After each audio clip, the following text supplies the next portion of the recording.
Get really fucking deep with you guys today. Hopefully you don't fucking mind. So, due to my legal and criminal history and my educational history actually, at a pretty damn good school, I've had experience, well, I haven't had experience with punitive measures at school in education that much, not in the higher educations, but definitely with my legal and criminal history, as you may well know. But it wasn't all bad. In fact, one part of it did quite a deal of good. And hopefully, in this video, I can say things that would better people around the world, and maybe I can make the link between Counter-Strike and things that exist outside of Counter-Strike. I've always said Counter-Strike has been great for team building skills. But on top of that, I think a player or a human being can improve their behavioral psychology, their therapeutic communication, how they even handle problems, frustrations, and misbehavior by understanding themselves as Counter-Strike players, understanding things that are happening in the game, and being able to respond to them in the most efficient and productive, the most conducive of manners, right? One of the most beneficial aspects of my life was going through intensive therapy and training mandated by the government. And it all centered around behavioral psychology. Our generation, 79 and 80 to 2000, and even the generation beyond, is an extremely entitled generation. We believe that we deserve things that we haven't quite earned. Anyway, I also studied psychology at university, as I said before, as one of my majors, one of my courses of study. But the concept in these programs are incredible. The mandated programs that I'm talking about. And in fact, I wish I was in a more influential place in my life, because one of my life goals, actually, if I think it would do a lot of good if these concepts were taught as part of the curriculum, part of an educational mandate. And one of my life goals would actually be to set up a lobbying organization in Washington, D.C. that would go to senators and congressmen and lobby for behavioral psychology courses along mandated in the curriculum, along with critical thinking units, separate, a whole course on critical thinking, a whole course on formal logic, and even courses, especially once you get up to the 11th, 12th grade, on managing finances, managing your credit scores, managing loans, understanding what APR means, understanding what taking out loans means, understanding how to keep a good credit score, understanding all of these concepts. In fact, in relation to what I specifically want to talk about, which isn't critical thinking, formal logic, or managing one's finances or practical economics, but rather behavioral psychology, in fact, I would go to say that I would never have gotten nearly in the mess I did, or caused the damage that I did to people, or harmed people in the way that I have, or made the poor choices I did, if in fact I were educated in these concepts in the 7th grade or 10th grade or something of the sort. Now, I take full responsibility for not having pushed myself to understand these concepts, because I was very studious and I did apply myself to a lot of matters of psychology and philosophy, but I never quite ventured into this realm of the teachings of the behavioral psychologist William Gasser, who wrote books and was an incredible scholarly academic in the field of behavioral psychology. One of his books is Control Theory. One of his books is Reality Theory. I would stress that you actually read these books if, in fact, you are interested in what I'm saying to you now. This comes from the bottom of my heart. This is how I can help society best. Now, not only specifically to Counter-Strike or any team game can these concepts apply. They apply to life. They apply to making you a better human being. They apply to all of life. It's not only about managing misbehavior within the game, but about thinking clearly and presenting your best self at every second of the day, every moment that you have the opportunity to, which, if you follow the precepts of this ideology, you always have the opportunity to present yourself in the best way. So, in any case, for me to present it towards Counter-Strike, which is what this channel is mainly about, although I do take full license to stray away from it. If someone is raging in a game, there's usually a lot of reasons for this. If someone is tilting in poker or CS, they will be worse because of it. It is not conducive to your best play. It is not conducive to your best decision making. As Master Yoda might say, anger clouds your judgment. All emotion clouds judgment, right? So I don't view it as people will play to the most effective model if they're tilting or raging. They will lose productivity due to this, and it all has a cause, okay? The first concept is obviously control. as it's the fulcrum of all frustration. Psychology 101. All human beings want to feel in control of their lives. We want to feel in power and control of our destinies, of our lives. We get very upset and very frustrated if we can't. You can just think about it. Think about a loved one being in the hospital. You can't do anything to help them. Think about something going on that's negatively impacting you and you're helpless.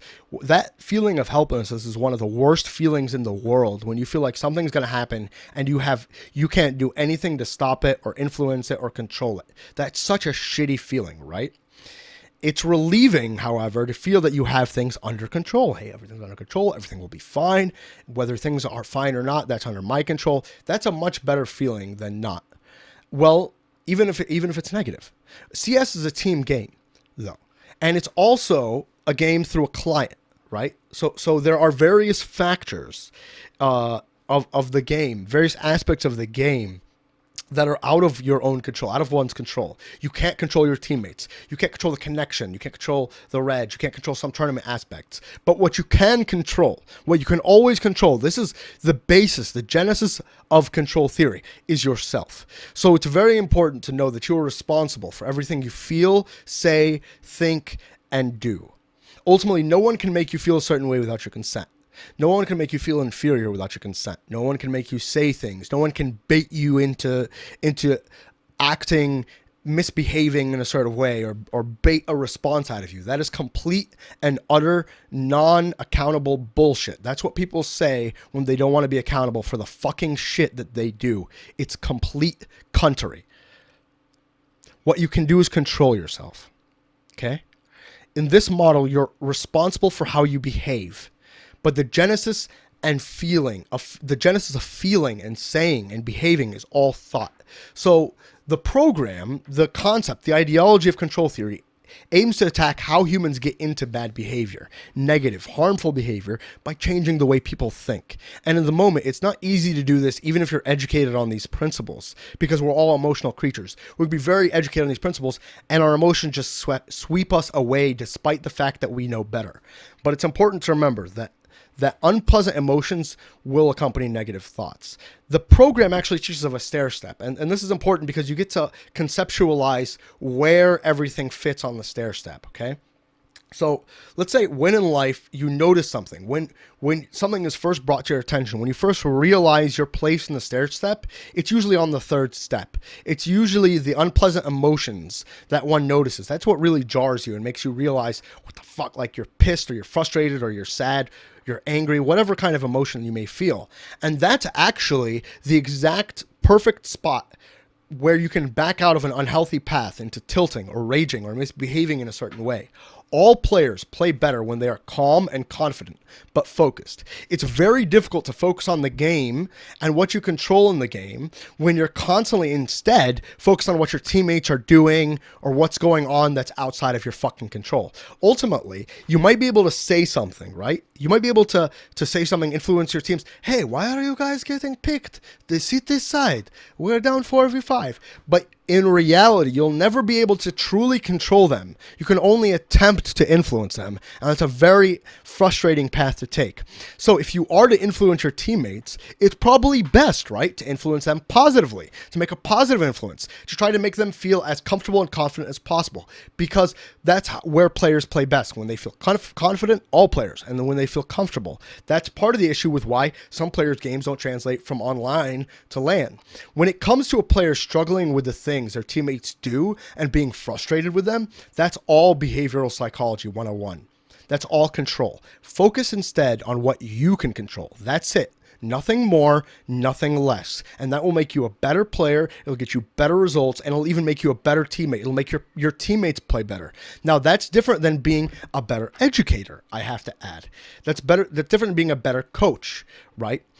In any case, but I won't get into that. In any case, the way the stair step works is an event happens. So that's step number one. An event happens. Something happens. Then you start to think negatively about that event. Negative thinking. That's the second bad stair step. Okay? The good stair step goes into something happens and you think positively about it, okay? So that's how you can circumvent this whole thing. But anyway, so in the case of CS, let's say a teammate of yours gets picked off early and dies for free CT side or T side. This can be very frustrating if you're playing CT side or if it's not part of the general strategy, T side or anything. Right? Thinking negatively can be any one of dozens of thinking errors where you blame another player, you have mind reading, where you think you know what the other player was thinking, or you assume what went on in the situation, you assume they pushed, when in reality they got pushed, or they blinded somebody and they're spraying somebody who's completely blind, and this guy's jumping around and he just sprays his gun and he gets a random RNG headshot. Where you think this behavior will carry on, okay? That you're doomed, you can't do anything to stop it because you can't control your teammate and your teammate is a big fucking idiot. All of this leads and drives towards unpleasant emotions, which then usually cloud your judgment and then leads to a vision or a fantasy of you yelling at your teammate or doing something to piss them off. You actually visualize this before you do it, right? Or doing the same thing they did. So you go and you just push and die and you just like fucking die within 10 seconds. So they know what it feels, right? Because you're trying to have them, it's kind of like a retribution thinking error. But all of this is just fantasy. So within seconds, you just plan this out in your head, and then you actually do it in the upcoming round. And this just ruins. So first you complain about it, you yell at them, and then you go, you do it, you're tilted, you start making tilt pushes, tilt plays. This ruins the entire morale of a team.